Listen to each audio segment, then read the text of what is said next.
Hello dear students, welcome to our channel educational गोल।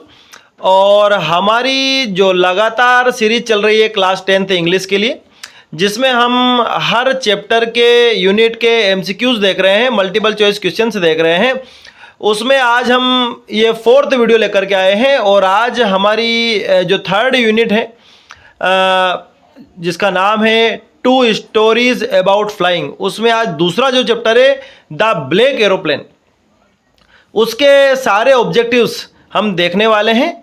तो video के अंत तक सभी को बने रहना है और जो भी चैनल पर नए हैं उनसे रिक्वेस्ट है कि उनको चैनल को सब्सक्राइब करना है। तो चलिए देखते हैं। पहला क्वेश्चन है कि who is the author of the story the black aeroplane, कि जो ब्लैक एरोप्लेन है उसके लेखक कौन है। तो देखिए ज़रा, आंसर बी रहेगा इसमें, फ्रेडरिक फॉर्सिथ, है ना। ये तो आप सभी को याद होगा, लेकिन शुरुआत हम इसी प्रश्न से करते हैं। What was the name of the plane the pilot was flying, कि जो पायलट जो प्लेन उड़ा रहा था उसका नाम क्या था। तो नाम था हमारा डकोटा। आप सभी को ये वाला भी, मुझे उम्मीद है कि ये वाला आंसर भी आप सभी को याद होगा। चलिए आगे बढ़ते हैं। Where was the pilot flying to, कि पायलट कहाँ जा रहा था। तो इंग्लैंड जा रहा था, है ना। बी वाला ऑप्शन आ जाएगा इसमें भी। चलिए आगे देखते हैं। From where was the pilot flying, pilot कहाँ से जा रहा था। तो फ्रांस से, या फिर उसकी राजधानी क्या है, पेरिस है। तो हम पेरिस पर चले जाएंगे, ये वाला ऑप्शन पेरिस है हमारा, ठीक है। चलिए आगे देखते हैं। What time of the night was it when the pilot was flying his aeroplane, कि वो समय क्या था रात्रि में जब पायलट अपने प्लेन को उड़ा रहा था। तो उस समय कितना बजा हुआ था, 1:30 AM, रात के 1:30 बजे हुए थे, ठीक है। ये आप देख रहे हैं इसमें, सी वाला ऑप्शन ये है, 1:30। चलिए आगे देखते हैं। What was the weather like when the pilot started his journey, कि जब पायलट ने, या हमारे कहानीकर्ता ने, नरेटर ने जब अपनी इस यात्रा को स्टार्ट किया था तब मौसम कैसा था। तो तब तो मौसम अच्छा था, तो हम कह सकते हैं clear and pleasant. What did the pilot see when he looked in front of him, कि जो पायलट है उसने अपने सामने क्या देखा जब उसने अपने घर यानी कि इंग्लैंड की ओर अपने प्लेन को शायद 12 डिग्री पर मोड़ा, तब उसने क्या देखा। तो उसने जो देखा, हमारे पास ऑप्शन क्या है, the moon, black storm clouds, a bright sun, another plane. तो उसने क्या देखा, काले काले जो तूफानी बादल उसको दिखाई दे रहे थे, ब्लैक स्टॉर्म क्लाउड्स, ठीक है। चलिए आगे देखते हैं। Why did the pilot decide to take the risk and fly through the clouds, कि पायलट ने ये निर्णय क्यों लिया कि वो रिस्क लेगा और इन्हीं बादलों के बीच में से अपने प्लेन को उड़ा लेगा। तो उसने ऐसा इसलिए किया क्योंकि उसको घर जाने की बहुत जल्दी थी। उसको ऐसा था कि घर जाकर मैं अपना नाश्ता करूंगा, घर का नाश्ता करूंगा। तो देखिए जरा, he wanted to reach home in time for breakfast, वो चाहता था कि सुबह सुबह मैं अपने घर पहुंच जाऊं, नाश्ता कर लूं। तो इसमें बी वाला ऑप्शन आ जाएगा। आगे देखते हैं। What problem did the pilot face inside the clouds, कि पायलट को बादलों के अंदर क्या प्रॉब्लम को फेस करना पड़ा, सामना करना पड़ा, किन समस्या का सामना करना पड़ा। तो देखिए 2-3 चीज़ें हुई थी। उसका जो कंपास है, रेडियो है, इन सब ने काम करना क्या कर दिया था, बंद कर दिया था। सबसे पहले कंपास ने काम करना बंद किया। जब रेडियो को संचालित किया तो उसकी किसी से बात नहीं हो पाई, है ना। तो चलिए आगे देखते हैं।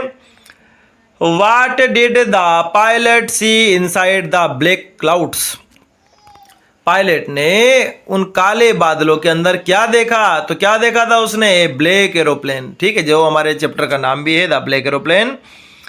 Why was the aeroplane twisting in the air, कि जो एरोप्लेन था वो हवा में ट्विस्ट क्यों हो रहा था, क्यों हो रहा था, तूफान के कारण। तो पहला वाला ऑप्शन दिख रहा है, ड्यू टू स्टॉर्म, ठीक है।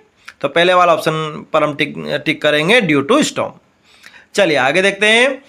What did the black aeroplanes pilot do, जो ब्लैक एरोप्लेन का जो पायलट था उसने क्या किया। तो उसने हमारे लेखक को गाइड किया कि तूफान से कैसे बाहर आ जाए। तो पहला वाला ऑप्शन आ जाएगा इसमें, guided him out of the storm, उसको बाहर निकलने के लिए उसने गाइड किया। उससे ये कहा था कि फॉलो मी, मतलब ऐसा इशारा कर दिया था कि भाई तुम मेरे पीछे पीछे आओ।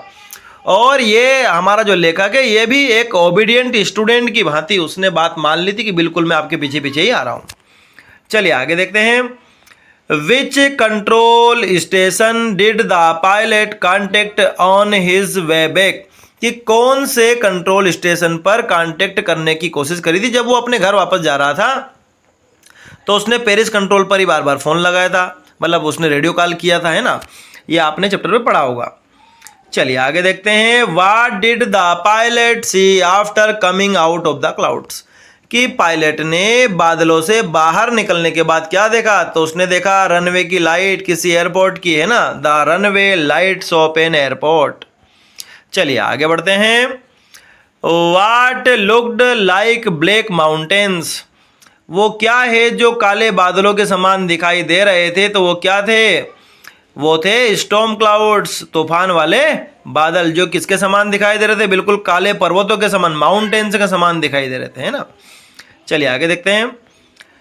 What surprise did the pilot get at the control room after landing, कि जब पायलट नीचे आ गया, हमारा लेखक जब नीचे आ गया, प्लेन इसने लैंड करवा दिया, और जब ये कंट्रोल रूम सेंटर पर वहां गया और उसने उस महिला से पूछा तो उसको क्या आश्चर्य देखने को मिला। तो देखिए जरा, उसको आश्चर्य ये देखने को मिला कि महिला ने कहा कि कोई दूसरा प्लेन आज रडार में नहीं था, केवल आपका प्लेन ही उड़ रहा था अकेला, है ना। ऐसा उस महिला ने हमारे लेखक को जानकारी दी, तो यह आश्चर्य उसको हुआ। ठीक है, चलिए आगे देखते हैं। Who helped the pilot to land safely, किसने मदद करी हमारे पायलट की लैंड करने में, अपने विमान को नीचे उतारने में। तो किसने करी थी, तो देखिए जरा, the pilot of the black aeroplane. ठीक है, चलिए अगला क्वेश्चन है। How far was the pilot from Paris when he सा ब्लैक क्लाउड्स, कि जब उसने अपनी पेरिस से यात्रा को आगे बढ़ाया इंग्लैंड पहुंचने के लिए, और जब बादल आए, काले काले जब बादल आए, तब वो पेरिस से कितनी दूरी पर था। तो 150 किलोमीटर, 150 किलोमीटर। चलिए आगे देखते हैं। What is the main theme of the story, कहानी की मुख्य थीम क्या है। तो थीम ये है, इसमें एक मिस्ट्री है, रहस्य है कि भाई वो काला एरोप्लेन कौन था, और विश्वास ये कि जब उसने कहा कि फॉलो मी, मेरे पीछे पीछे आ जाओ, तो हमारा जो लेखक है वो पीछे पीछे चल भी दिया, हमारा जो पायलट है। लास्ट क्वेश्चन हमारे इस चैप्टर का, what type of story is the black aeroplane, किस प्रकार की कहानी है ब्लैक एरोप्लेन। तो ब्लैक एरोप्लेन जो कहानी है वो सुपर नेचुरल या फिर मिस्ट्री स्टोरी, यानी कि जो अपन बोलते हैं रहस्यमयी कहानियाँ, रहस्यमयी कहानियों से जुड़ी हुई कहानी है। सुपर नेचुरल है, मतलब नेचुरल से बात जो ऊपर हमें बात लगती है कि ये सामान्य बात नहीं, उसको हम क्या बोलते हैं, सुपर नेचुरल बोलते हैं, है ना। तो हम इसी ऑप्शन पर जाएंगे, सुपर नेचुरल और मिस्ट्री स्टोरी। तो डियर स्टूडेंट्स, हमारी ये सीरीज अंत तक जितने भी चैप्टर्स हमारे हैं वहाँ तक जाने वाली है। मेरी आपसे ये रिक्वेस्ट है कि चैनल को सब्सक्राइब करना है और इस वीडियो को ज़्यादा से ज़्यादा शेयर करना है, और साथ में इस वीडियो को अंत तक ही देखना है ताकि आपको पूरा चैप्टर कवर हो सके। तो फिर से एक बार आप सभी को थैंक्स एंड गुड लक।